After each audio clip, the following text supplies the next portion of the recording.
দর্শক আসসালামু আলাইকুম, আমি শহীদুল ইসলাম সজল আমার টিকটক চ্যানেলের পক্ষ থেকে আপনাদেরকে স্বাগত জানাচ্ছি। আশা করি সবাই ভালো আছেন। আলহামদুলিল্লাহ আমিও অনেক ভালো আছি। তো ম্যাচ দেখলাম, সাউথ আফ্রিকা বনাম শ্রীলঙ্কার একটা ম্যাচ দেখলাম, যে ম্যাচটা আসলে দেখার মতো কোনো কিছু ছিল না। কিন্তু একটা দল, শ্রীলঙ্কার মতো একটা টিম, শ্রীলঙ্কা যদিও বর্তমানে আমাদের বাংলাদেশ এবং শ্রীলঙ্কার ম্যাচ হলে সেটাকে আমরা এল ক্লাসিকোর সাথে তুলনা করি। লা লিগাতে যেমন আপনার রিয়াল মাদ্রিদ বার্সেলোনাকে এল ক্লাসিকো ম্যাচের সাথে তুলনা করা হয়, সেই অনুযায়ী আমরাও কম্প্যারিজন করি শ্রীলঙ্কা এবং বাংলাদেশকে। আমরা চাই শ্রীলঙ্কা ভালো খেলুক, as an Asian team Sri Lanka ভালো ক্রিকেট উপহার দিক, সেটা আমরা চাই। কিন্তু গতকালকের ম্যাচটাতে যেটা আমরা দেখলাম, শ্রীলঙ্কা যেই স্কোরটা আসলে করলো আন্ডার 100 একটা টি20 ম্যাচে, কি তাদের পরিকল্পনা ছিল, কি তাদের প্ল্যান ছিল, সেটা আসলে আমার কাছে বোধগম্য না। তবে শ্রীলঙ্কা আসলে এই ধরনের টিম কোনো সময়ই না।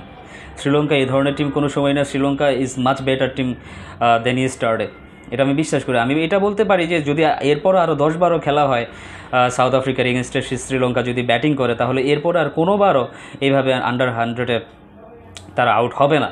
তো মাত্র খেলতে নেমে মাত্র 78 রান 79 রানের একটা স্কোর, এটা মানা যায় না। আমি ক্রিকেট ফ্যান হিসেবে এটা মানতে পারছি না। আমি যদিও শ্রীলঙ্কান সাপোর্টার না, কিন্তু অ্যাজ এ ক্রিকেট ফ্যান আমার পক্ষে এটা মানা হচ্ছে না। আপনাদের কার কী ধারণা সেটা আমাকে কমেন্টস করে জানাবেন। আর কেন শ্রীলঙ্কা এই ধরনের স্কোরটা করলো, বেশি স্কোর তারা কেন করতে পারলো না, তাদের কোন টেন্ডেন্সির কারণে করতে পারলো না, সেটা আমাকে জানাবেন।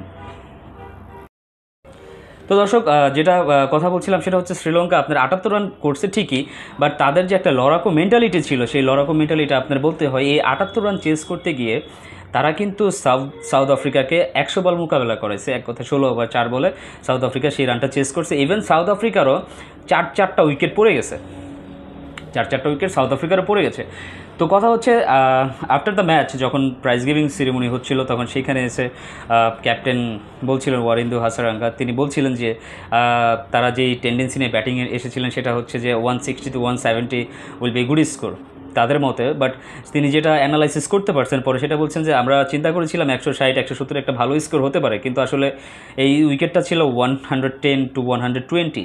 যদি আমরা সেই হিসাব করে খেলতাম, আমরা হয়তো একটা ভালো ম্যাচ উপহার দিতে পারতাম, ইভেন হয়তো আমরা জিততেও পারতাম।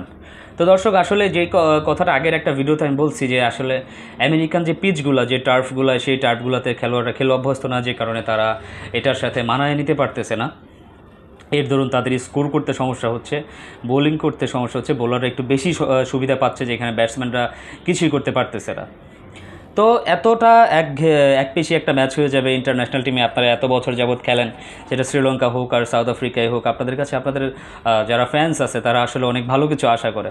তো শ্রীলঙ্কার টিমের কাছে আশা থাকবে যে ভবিষ্যতে তারা আরও ভালো করবে। ভাই একটা কথা ভাই, বাংলাদেশের সাথে আবার জিততে যায় না, বাংলাদেশ ছাড়া আপনি সবার সাথে জিততে কোনো সমস্যা নেই। এটা অ্যাজ এ বাংলাদেশি ফ্যান আমি হোপ করতেই পারি। তো আমি চাইবো যে শ্রীলঙ্কা পরবর্তী ম্যাচগুলোতে ভালো খেলবে, এই প্রত্যাশা এই ভিডিওটা এই পর্যন্তই ছিল। সবাই ভালো থাকবেন, সুস্থ থাকবেন। আসসালামু আলাইকুম।